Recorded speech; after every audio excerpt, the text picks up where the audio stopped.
ये है ईटा भाटा और हम आ गया है म चाहिँ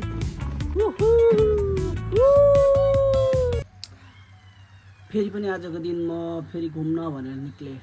अब भ्लग त बनाउनु पर्यो मैले हैन त, त्यही भएर म घुम्न निक्लेँ। कहाँ भन्दाखेरि चाहिँ लन्डन ब्रिज भन्ने चाहिँ मैले उहिलेदेखि सुनेको, तर अहिलेसम्म म गएको छुइनँ।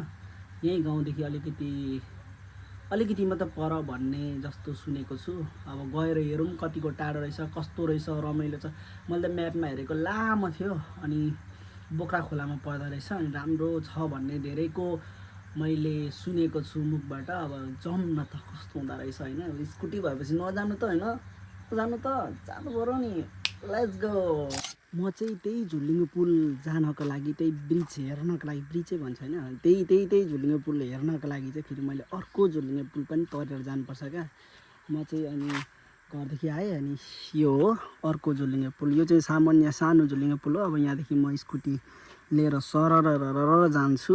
अब भिडियो गर्न अलिक अप्ठ्यारो हुन्छ नि त स्कुटीबाट, एक हातले गर्दै अनि भिडियो बनाउँदै, त्यही भएर रिक्स नलिकन चाहिँ मैले भिडियो बनाउँदै रोकिँदै बनाउँदै गएको है त। यो कटेर म मेरो भाइकोमा जान्छु, अनि मेरो भाइसँग भेट भएर अनि त्यहाँदेखि जान्छु, अनि मात्र है। यार लास्टै हल्लिँदो रहेछ त, डर लाग्यो त। म त गएँ, मेरो हालत एक हातले समाते, खुट्टा हेर न, खुट्टाले टेक्दै गएँ। जिन्दगानी फन्साया गयो होसमा कुदाउँछु ल, कत्रो हल्लिएको ल। भुइँचालो आए जस्तै भयो त। ठिक छ केही छैन। तपाईँहरूलाई देखाउनको लागि हो क्या मैले यस्तो गरेको। मेरो अवस्था हिँड्नु स्कुटी हिँड्नु, मलाई लगेर गयो। यो देखाइदिउँ न ल। लग्यो मलाई लग्यो। त्यहाँ खुट्टा हेर, खुट्टा आयो। धन्न स्कुटी पातुलो छ र अनि हल्का छ र। हेर यस्तो छ। लु अब चाहिँ म सरर लगेँ ल। अब चाहिँ रोक्यो, बिचमा आइपुगेँ।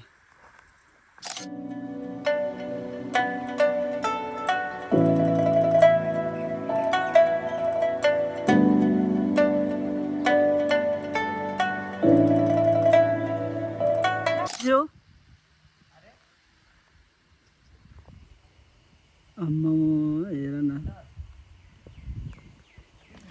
अहिले के घर बनाउँदै गरेको पो हो? मलाई त थाहा नै थियो, म कन्फ्युज भयो नि एकछिन त। ल घर त उयो जस्तो लाग्छ, फेरि हो कि होइन भन्छु नि। उयो हो, उयो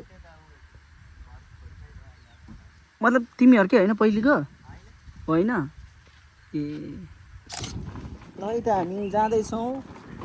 यो ब्रिज, यसको नाम के अरे? यो पुल झुलिङ्गे पुल। ए झुलिङ्गे पुल मात्र? म त पुरा अघि भ्लगमा लन्डन ब्रिज भन्दै आएको हो त।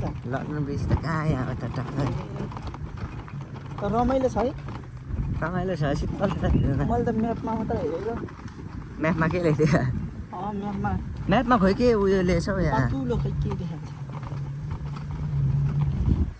यसले झुलुङ्गे पुल होला हौ सायद। यसले त्यस्तै होला जस्तो लाग्छ। यहाँ त कति शीतल छ हल्लेर यो खोलाले गर्दा शीतल भयो भने झुलिङ्गे पुल गाडी पुग्छ। यही रोकाउनु न, अनि जानुपर्छ।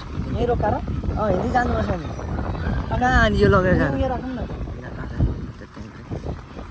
यो स्कुल देखाउँदै। यहाँ पहिले यो वालहरू थिएन क्या, अनि हामी यहाँदेखि छिरेर गोली खेल्थ्यौँ यहाँ। तर म त कहाँदेखि कहाँ छिरे जस्तो भयो। यहीँ राख्नु न। उता अगाडि ल। हामी आइपुगिसक्यौँ मेरो सपनाको लन्डन ब्रिज।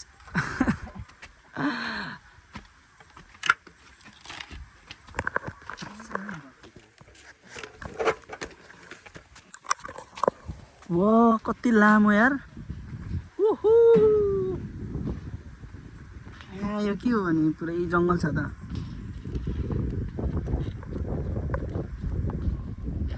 मनिप त सधैँ आउँछ होला है। ल यहाँबाट चाहिँ दामी हावा आउने रहेछ। आम्मामा टुरुरु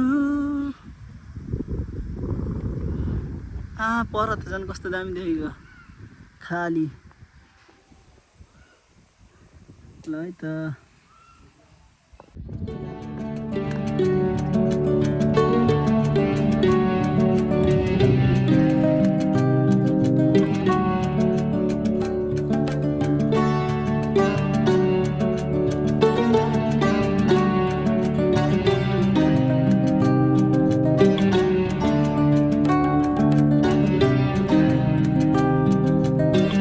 यहाँ त हावा यस्तो धेरै आउँछ कि बाफ्रे आम्मामा यहाँ गर्मी महिना छ र अहिले छैन नि छैन यहाँ आएपछि त छैन नि गर्मी महिना छँदै छैन हराइसक्यो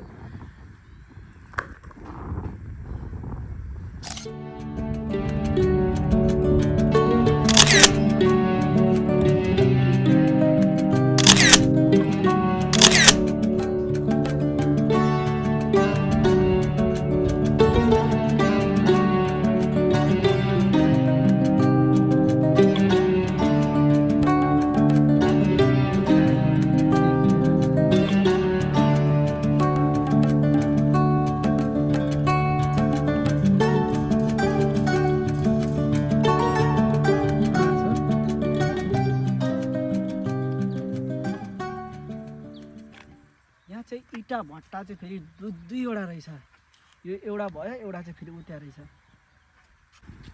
हामी चाहिँ लाग्यो अब हामी यहाँ कहाँ जाँदैछौँ नि मान्छेले बनाएको मेन मेड पहाड अरे भाइले भन्दै छैन मलाई थाहा छैन कस्तो छ तर त्यहाँ चाहिँ पूजा गर्छ अरे खै कहाँ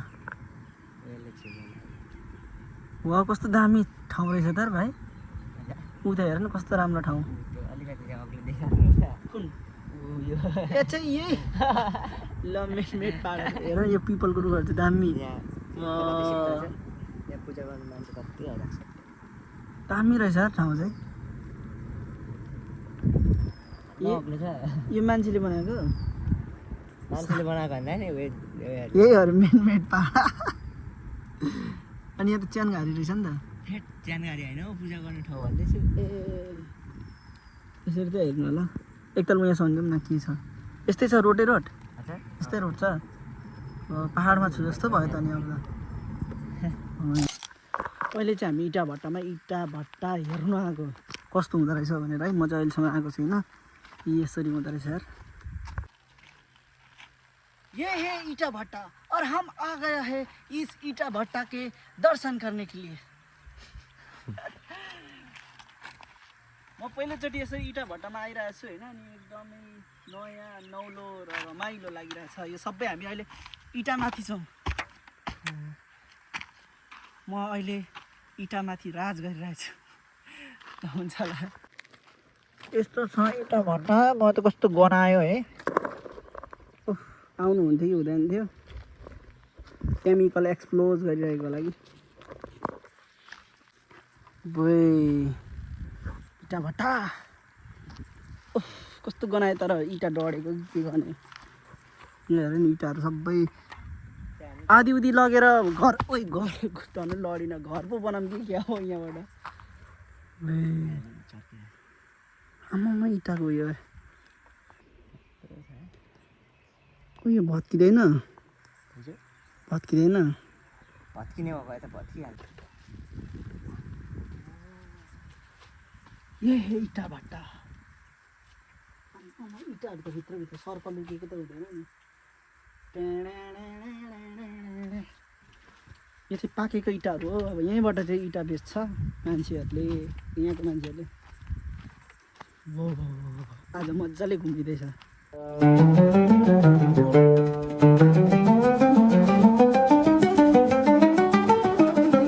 केही दिन समयपछि फेरि पनि मैले मेरा क्लासका दिदीहरू साथीहरूलाई लिएर यसरी नै जता जता म घुमेँ त्यतै घुमाएँ मैले हामीले चाहिँ एउटा बाँदर भेटाएको छौँ यहाँ नभयो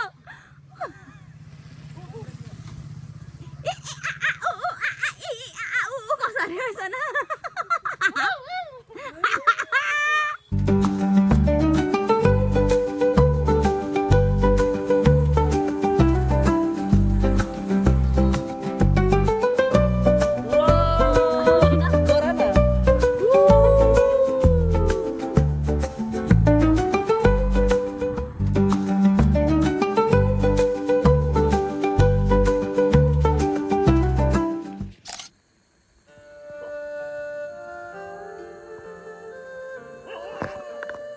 थिएँ